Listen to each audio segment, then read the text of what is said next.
Mesdames, Messieurs, bonjour. Très heureux de vous retrouver pour cette nouvelle émission Power Boost. Cette semaine, on va aller voir une entreprise des agroéquipements qui a mis les moyens pour justement être performante sur le plan logistique et l'approvisionnement des pièces. Top départ pour cette nouvelle émission Power Boost.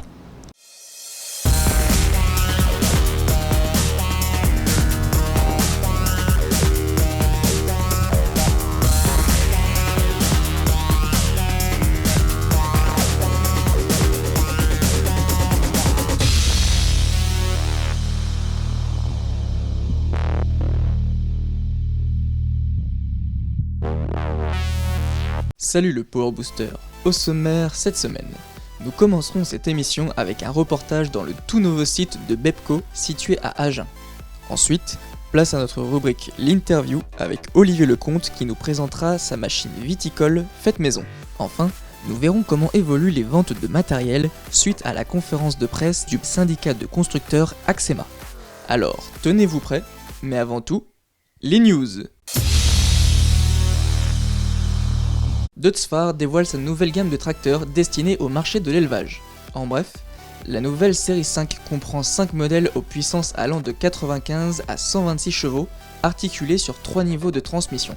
Le constructeur met en avant la maniabilité de la machine avec un grand angle de braquage du pont avant, la modulité d'intensité de l'inverseur et le système Stop and Go. La nouvelle cabine Top Vision assure une visibilité à 360 degrés. Précisons enfin que la capacité maximale du relevage est de 5400 kg et un relevage avant d'une capacité de 2100 kg peut aussi être installé sur demande. Je vous invite à présent à découvrir le nouveau centre logistique du groupe Bepco à Agen.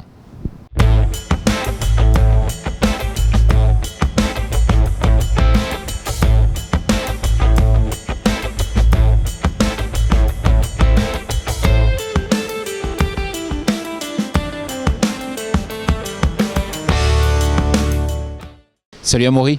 Salut Jean-Paul.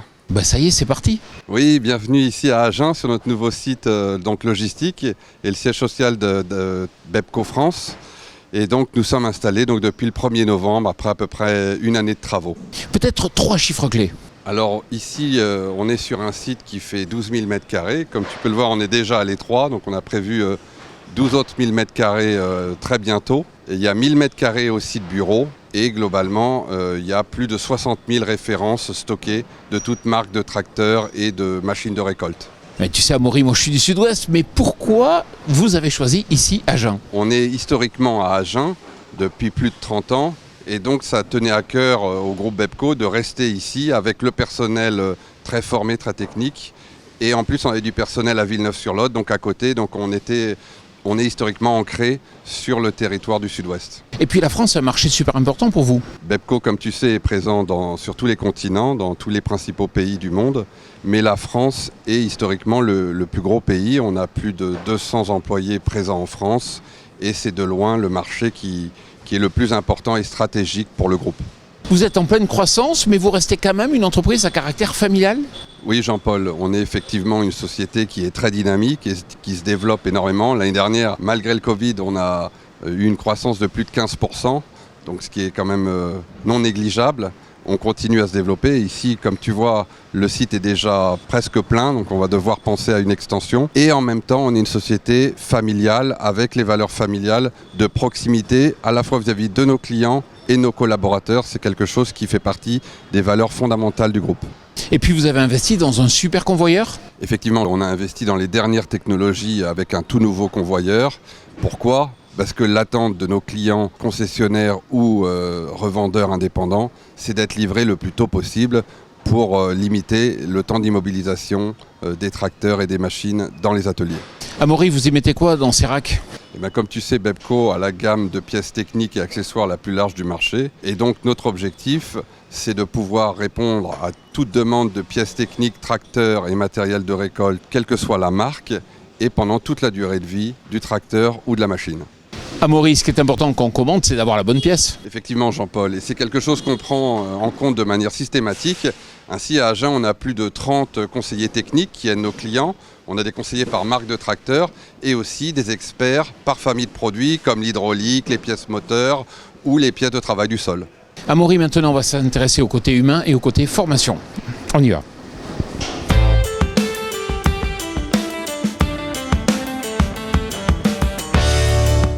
Nous sommes où à Mauricie? Alors ici, Jean-Paul, on est né donc dans notre showroom qui va permettre donc très bientôt, une fois que les conditions sanitaires le permettront, d'accueillir nos clients réparateurs ou distributeurs dans un contexte professionnel avec, pour leur montrer l'ensemble de notre gamme de libre-service agricole.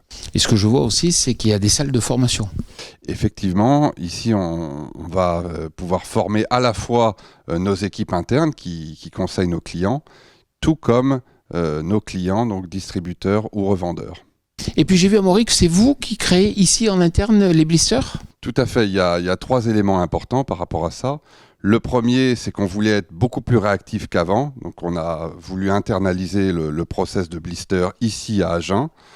Le deuxième, on est, comme tu sais, une société familiale. Donc on a voulu aussi intégrer un ESAT à l'intérieur de l'établissement pour ce côté responsabilité sociale de l'entreprise qui nous tient très à cœur. Et le troisième élément, on a voulu aussi avoir des machines reconditionnées parce que tous les aspects de durabilité du matériel sont des choses qui sont aussi importantes dans les valeurs de notre groupe. On y va?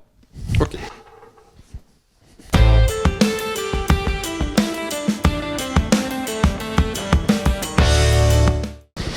Bonjour Sandra. Bonjour.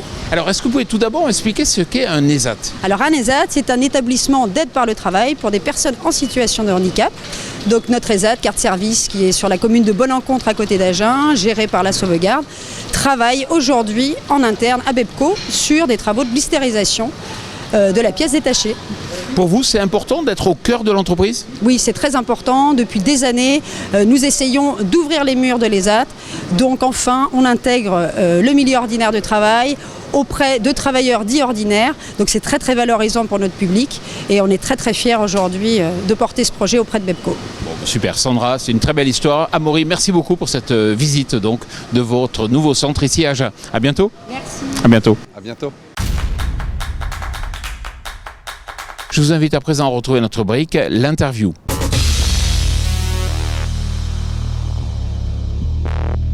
Vous savez que j'aime bien vous montrer un peu tout ce qui est matériel qui a été pensé et qui répond vraiment aux besoins des agriculteurs, des viticulteurs. Je suis en compagnie d'Olivier et de Jean-François. Bonjour. Bonjour. D'où est partie l'idée de créer comme ça ce matériel? Alors voilà, ici nous sommes sur un domaine bio, donc évidemment on n'utilise plus de glyphosate ou tout autre produit depuis des années. Donc il faut toujours combiner mécaniquement avec plein de machines. On a beaucoup d'Intercept, Horizonti, Boisselet, Solemat, on a plein de marques différentes, des outils animés et tout. Mais pour les plantis, c'est délicat. On plante des vignes tous les ans, donc on a le besoin tous les ans pour 1 hectare, 2 hectares de binés. Et jusqu'à présent, on était souvent en cours d'été, à cause du fait qu'on est débordé par les travaux au printemps, eh bien, on finit souvent à la binette dans les plantis et parce que c'est trop dur, les engins ne rentrent plus. Donc pour faire un travail rapide, efficace, on s'est inspiré des doigts Crest qu'on a achetés il y a 2 ans et en installant sur un châssis acheté d'occasion qui est un châssis des pointeuses pour avoir tous les réglages hydrauliques, extension, hauteur, ainsi de suite. On s'est basé sur cet outil-là pour installer des doigts Crest mais de petite dimension et beaucoup plus souples pour travailler en douceur le désherbage des plantis et on espère éviter ainsi d'avoir à utiliser les binettes cet été. Alors ce que j'ai vu en travaillant, c'est que quand même il faut travailler assez rapidement. Et puis il ne faut pas s'endormir, Jean-François, il ne faut pas qu'il s'endorme au volant quand même. Non, alors Jean-François, il a beaucoup aidé à la fabrication, les quelques aménagements qu'on a dû faire. Et puis il conduit beaucoup les tracteurs tout au long de l'année, les enjambeurs également, et il fait l'entretien. Là, il est évident qu'il faut aller droit.